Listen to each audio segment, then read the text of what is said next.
السلام عليكم ورحمة الله وبركاته.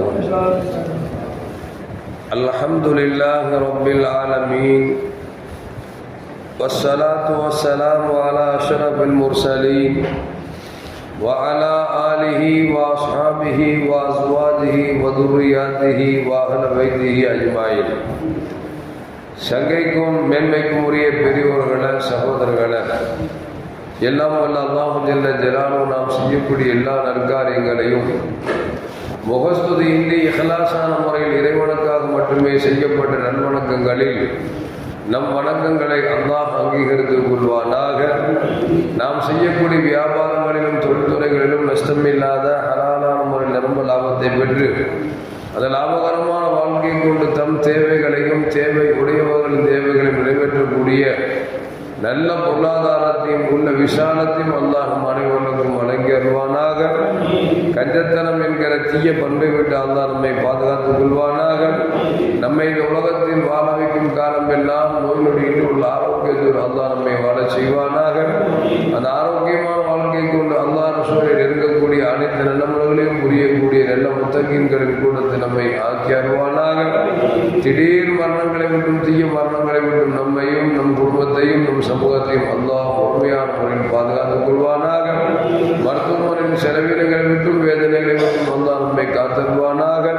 நம்மில் யாரெல்லாம் நோயால் பாதிக்கப்பட்டு வீடே கதி என்றும் ஆஸ்பத்திரியை கதி என்றும் அல்லல் பட்டும் அவதியுற்றும் இருக்கிறார்களோ அந்த மக்களுக்கெல்லாம் அல்லாஹ் வெகு விரைவில் நோயை போக்கி பரிபூர்ணமான ஒரு ஆரோக்கியத்தை வழங்குவதோடு அவர்களை கொண்டு அவர் குடும்பத்திற்கும் சமூகத்திற்கும் பலன் தரக்கூடிய மக்களாகவும் அல்லாஹ் ஆக்கி அருள்வானாக. நாம் இந்த உலகத்தில் வாழ்ந்து வருகிற நேரத்தில் லா இலாஹ இல்லல்லாஹ் முஹம்மது ரசூலுல்லாஹ் என்ற கலிமாவை மொழிந்து ஜன்னத்துல் ஃபிர்தௌஸை கண்ணால் கண்டு அகமகிழ்ந்து சிரித்து வந்தவாம் மரணிக்கக்கூடிய நல்வாக்கியம் பெற்ற மக்களில் அல்லாஹ் நம்மை ஆக்கிக் கொள்வானாக. மரணித்தும் மரணிக்காத இறைநேசரின் கூட்டத்தில் அல்லாஹ் நம்மை ஆக்கி அருள்வானாக. நாளை மறுமையிலே முத்து முஹம்மது ரசூலுல்லாஹி ஸல்லல்லாஹு அலைஹி வஸல்லம் அவர்களின் திருக்கரங்களால் ஹவ்துல் கௌசர் என்கிற ஜனாகத்தின் நீர் வருகை அன்னாரின் ஷஃபாத்தை பெற்று அன்னாரின் கரம் பிடித்து ஜன்னத்துல் ஃபிர்தௌஸ் என்ற உயர்ந்த சொர்க்கத்தில் அவர்களோடு அல்லாஹ் நம்மை சங்கமிக்க செய்வானாக. எல்லாவற்றுக்கும் மேலாக இறை அன்பை பெற்று இறைவனை பார்த்து பரவசம் அடையக்கூடிய அருளிகாவையும் அருளாவையும் பெற்ற மக்களில் அல்லாஹ் நம்மை ஆக்கி அருள்வானாக. அருமையான மூமின்களே, நேற்றைய தினம் நம்முடைய பள்ளிவாசலில் நமது உயிரிலும் மேலான கண்மணி முஹம்மது ரசூலுல்லாஹி ஸல்லல்லாஹு அலைஹி வஸல்லம் அவர்கள் மீளாதை முன்னிட்டு காலை 9 மணி முதல் 10:30 மணி வரைக்கும் மாணவ செல்வங்களும் பெரியோர்களும் கலந்து நபிகள் நாயகம் ஸல்லல்லாஹு அலைஹி வஸல்லம் புகழ்மாலையை சீரும் சிறப்புமாக ஓதி அதிலே எல்லா மக்களுக்கும் துவா செய்யப்பட்டு தம்புருக்கும் வழங்கப்பட்டது. என்றைக்கும் இல்லாத அளவிற்கு இந்த தடவை நல்ல பெரியவர்களும் குழந்தைகளும் நிரம்ப பேர்கள் இதில் கலந்து கொண்டு பெருமானார் ஸல்லல்லாஹு அலைஹி வஸல்லம் பிறந்த தின விழாவை மகிழ்ச்சியோடு கொண்டாடினோம் என்பது எல்லோருக்கும் தெரியும்.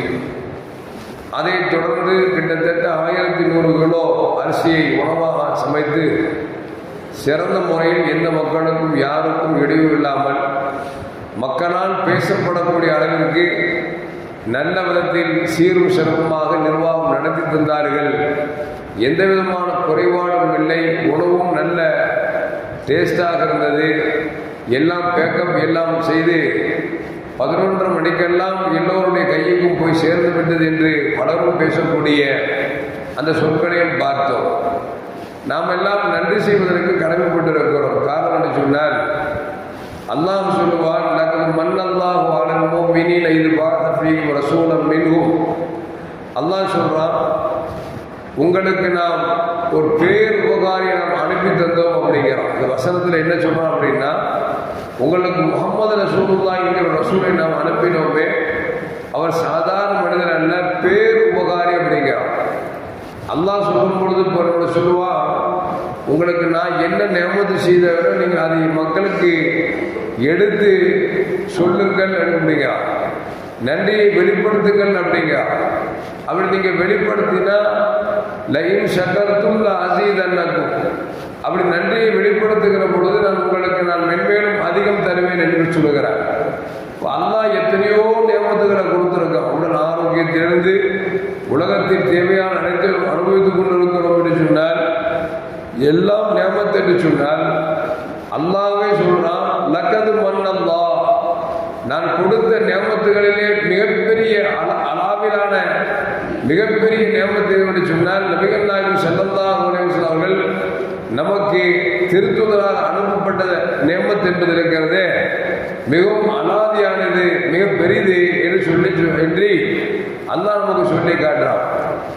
அந்த ரசூலை நமக்கு கிடைக்கப்பட்டதுனால அந்த ரசூல் பிறந்த தின விழா அன்று அவர்களை புகழ்ந்து அவர்களை பற்றி பேசப்பட்டு அவர்கள் பெயரிலேயே உணவு சமைத்து கொடுத்திருக்கிறோம் என்று சொன்னால், நாம் இதெல்லாம் அல்லாஹ் நமக்கு ரசூலாக கிடைத்ததற்கு தந்ததன் காரணமாக நாம் அல்லாஹ்வுக்கு நன்றி செலுத்தினோம் என்பதை நாம் விளங்கிக் கொள்ள வேண்டும். அதே நேரத்தில் நமக்கு பல்வேறு வேலைகளை விட்டுவிட்டு தங்கள் சொந்த பணிகளை எல்லாம் விட்டுவிட்டு மக்களிடத்தில் யாரிடத்தில் எதை கேட்க வேண்டுமோ அதை எல்லாம் கேட்டு மிகவும் சிரமப்பட்டு நமக்கு எல்லா விதத்திலும் எல்லா தேவையும் நிறைவேற்றி கொடுத்த நிர்வாக பெருமக்களுக்கும் நாம் நன்றி செலுத்த வேண்டும். அதே நேரத்தில் நிர்வாக பெருமக்கள் யாரிடத்தெல்லாம் போய் கேட்டார்களோ இல்லை என்று சொல்லாமல் எந்த அளவுக்கு என்று சொன்னால், பள்ளியின் தலைவரிடத்தில் தனிப்பட்ட முறையில் அழைத்து சொன்னார்கள், ஹஸ்ரத் இந்த தடவை மக்கள்கிட்ட போய் கேட்கறதுக்கு முன்னாலேயே எப்படா வருவார்கள் எதிர்பார்த்தது போன்று மக்கள் கேட்டவரும் கேட்காமல் அள்ளி அள்ளி கொடுத்தார்கள். எல்லோருக்கும் நீங்கள் பிரத்யேகமாக துவா செய்யுங்கள் என்று சொல்லி இடத்தில் சொன்னார் என்கிற அளவிற்கு நிர்வாக பெருமக்களை மனம் குளிர அளவிற்கு இன்றைக்கு பொதுமக்கள் நடந்து கொண்டிருக்கிறார் என்று சொன்னால், இதுவெல்லாம் நபியின் நேசத்தை வெளிப்படுத்துகிறது என்பதை நம்மால் விளங்க முடிகிறது. எல்லாம் அல்லாஹ் ஜல்ல ஜலாலுஹு என்றென்றும் இது போன்ற நேசத்தை வெளிப்படுத்தக்கூடிய நல்ல மூமின்களின் கூட்டத்தில் அல்லாஹ் நம்மை ஆக்கி அருள்வானாக. இன்னொரு முக்கியமான செய்தி என்ன அப்படின்னா, இன்றைக்கு இரவு 9 மணி முதல் 2 மணி வரைக்கும் சந்திர கிரகணம் ஏற்படுகிறது என்று சொல்லி அரசாங்கத்தால் நமக்கு சொல்லப்பட்டிருக்கிறது. அதிலும் குறிப்பாக தமிழகத்தில் இன்றைக்கு சந்திர கிரகணம் ஏற்பட இருக்கிறது. அதன் உச்சம் எத்தனை மணிக்கு அப்படின்னா 10லிருந்து 12 மணி வரைக்கும் உச்சத்தை தொடும் என்று சொல்லியிருக்கிறார்கள். சந்திர கிரகணம் சூரிய கிரகணம் என்று சொன்னாலே அரசாங்கம் என்ன செய்யும் அப்படின்னா, இது பார்க்கறதுக்கு ஒரு மிஷினை வச்சு பார்க்க வேண்டியது பார்த்துக்கலாம் அப்படின்னு சொல்லுவாங்க. ஆனால் இந்த சந்திர கிரகணம் சூரிய கிரகணம் ஏற்பட்டால் நபிகள் நாயகம் ஸல்லல்லாஹு அலைஹி வஸல்லம் என்ன செய்வாங்க அப்படின்னா, உடனே அவர்கள் தொழுகையில் ஈடுபடுவார்கள், திக்ர் செய்வார்கள், துஆவை அதிகப்படுத்துவார்கள் என்று ஹதீஸில் காணப்படுகிறது. காரணம் என்று சொன்னால், சந்திர கிரகணம் என்பதும் சூரிய கிரகணம் என்பதும் ஒரு கோள் இன்னொரு கோளோடு நேர்படுகிற பொழுது ஒன்றை மறைக்குகிறது. அதை நகர்ந்து விட்டால் பிரச்சனை இல்லை, அப்படி நின்று விட்டது என்று சொன்னால் உலகம் ஸ்தம்பித்து போய்விடும் என்பதால் இது போன்ற சூழ்நிலையில் பெருமானார் ஸல்லல்லாஹு அலைஹி வஸல்லம் அவர்கள் தொழுகையில் ஈடுபடுவார்கள், பாவமன்னிப்பு தேடுவார்கள், அதிகம் துஆ செய்வார்கள் என்றெல்லாம் ஹதீஸில் காணப்படுகிறது. எனவே இந்த தினம் சந்திரகிரகணம் ஏற்படுவதன் காரணமாக அதன் உச்சம் 10 மணியிலிருந்து 12 மணி வரைக்கும் அது உச்சம் என்பதால் ஹனபி மதகத்தை பொறுத்த வரைக்கும் அந்த மக்கள் அவரவர் வீடுகளிலோ அல்லது பள்ளிவாசல்களிலோ 2 ரக்காயத்தை தனித்தனியாக தொழுக வேண்டும். எப்படி நாம் நஃபில் தொழுகை தொழுகிறோமோ அது போன்று 2 ரக்காயத்தை நாம் தொழுக வேண்டும். ஃபர்ஸ்ட் ரக்காயத்தில் அல்ஹம்து சூரா ஓதுவோம், அடுத்து ஒரு துணை சூரா ஓதுவோம், அதுபோல் 2வது ரக்காயத்தில் அல்ஹம்து சூரா ஓதுவோம், துணை சூரா ஓதுவோம். நஃபீலுக்கும் இந்த தொழுகைக்கும் என்ன வித்தியாசம் அப்படின்னா, நஃபீல்களில் பெருமானார் ஸல்லல்லாஹு அலைஹி வஸல்லம் ருக்குவையும் சுஜூதையும் நீட்ட மாட்டார்கள். ஆனால் இந்த சந்திர கிரக தொழுகையிலும் சூரிய கிரக தொழுகையிலும் ஸல்லல்லாஹு அலைஹி வஸல்லம் என்றைக்கும் இல்லாத அளவிற்கு ருக்குவை நீட்டி தொழுவார்கள், சஜ்தாவை நீட்டி தொழுவார்கள் என்று ஹதீஸில் காணப்படுகிறது. ஷாஃபி மதகபை சார்ந்தவர்களாக இருந்தால் அவர்கள் ஜமாத்தோடு சேர்ந்து தொழுவதுதான் சாண சிறந்தது. நம்முடைய பள்ளிவாசலை பொறுத்தவரைக்கும் இது ஹனபி மதகபை சார்ந்த பள்ளிவாசல்.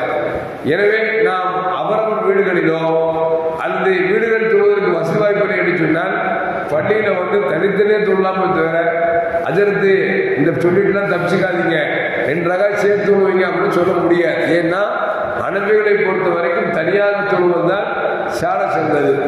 ஷாமி மதகம் பள்ளிவாசலாக இருந்தால், ஷாமி மதகவை சார்ந்தவர்களாக இருந்தால் அவர்கள் ஜமாத்தோடு சேர்ந்து தொழுவதுதான் சால சிறந்தது. ஆனால் என்ன வித்தியாசம் அப்படின்னா, மற்ற தொழுகையை விட ஒரு வித்தியாசமான தொழுகை. 2 ரக்காயத்து சந்திரக்கிழமை தொழுகையாக இருந்தாலும் ஒவ்வொரு ரக்காயத்திலும் 2 ருக்குவை சார்ந்தது. உதாரணத்திற்கு இமாம் தக்பீர் கட்டுவார், அல்ஹம்து சூரா ஓதுவார், துணை சூரா ஓதுவார். அவர் ருக்குவுக்கு போகணும், திருப்பி சமிஅல்லாஹு ஹமீதாஹு வந்த உடனே தக்பீர் கட்டி இமாம் அல்ஹம்து சூராவும் துணை சூராவும் ஓதுவார். அதற்கு பிறகு ருக்கு போவார், அதற்கு பிறகு சஜ்ஜா சமிஅல்லாஹு ஹமீதாஹு என்று எழுவார். அதற்கு பிறகு சஜ்ஜாவுக்கு போவாங்க. மீண்டும் 2வது ரக்காயத்துக்கு எழுவாங்க. இமாம் சாப் அல்ஹம்து சூரா துணை சூரா ஓதி ருக்குவுக்கு செல்வார். மீண்டும் சமிஅல்லாஹு ஹமீதாஹு என்று எழுந்த பிறகு மீண்டும் இமாம் சாப் அல்ஹம்து சூராவும் துணை சூராவும் ஓதுவார். அதற்கு பிறகு ருக்குவுக்கு செல்வார். சமிஅல்லாஹு ஹமீதாஹு என்று எழுவார். அதற்கு பிறகு சஜ்ஜாவுக்கு போவாங்க. மற்ற தொழுகையை விட இந்த தொழுகையில் 2 ருக்குகள் இருக்க வேண்டும் என்பதை நமக்கு ஷாஃபி மதகபை சார்ந்தவர்களுக்கு சொல்லித் தரப்படுகிறது. ஆக மொத்தத்தில் இன்றைக்கு இரவு என்பது சந்திரக்கிழமை என்பதால் முடிந்த வரைக்கும் தொழத் தெரிந்தவர்கள் தொழுது கொள்ள வேண்டும். தொழத் தெரியாவிட்டாலும் கூட அந்த 10 மணி முதல் 12 மணி வரைக்கும் நாம் முடிந்த அளவுக்கு துவா செய்வது, இஸ்திக்பார் செய்வது, இது போன்ற நல்ல காரியம் ஈடுபட வேண்டும். என்று சொன்னால் அந்த ஒரு கோல் ஒரு கோளோடாக எதிரெதிரே வருகிற பொழுது அது அப்படியே ஸ்தம்பித்து விட்டது என்று சொன்னால் உலகம் இயங்காது என்பதால் ஸல்லல்லாஹு பயன் செய்வாங்க. அப்படின்னா அல்லாஹ்வை தொழுவார்கள் என்று ஹதீஸில் வருவதால் அந்த காரியத்தை செய்யுமாறு அன்போடு கேட்டுக்கொள்கிறோம். எல்லாம் அல்லாஹ் எல்லாவித தீர்களை விட்டும் அல்லாஹ் நம்மை பாதுகாத்து இரு உலகத்திலும் சிறந்த வாழ்க்கை வாழக்கூடிய நல்ல முத்தகின்களின் கூட்டத்தில் அல்லாஹ் நம்மை ஆக்கி அருள்வானாக. அஸ்ஸலாமு அலைக்கும் வரஹ்மத்துல்லாஹி வபரகாத்துஹு. ஸல்லல்லாஹு அலா முஹம்மத் ஸல்லல்லாஹு அலைஹி வஸல்லம். ஸல்லல்லாஹு அலா முஹம்மத் ஸல்லல்லாஹு அலைஹி வஸல்லம்.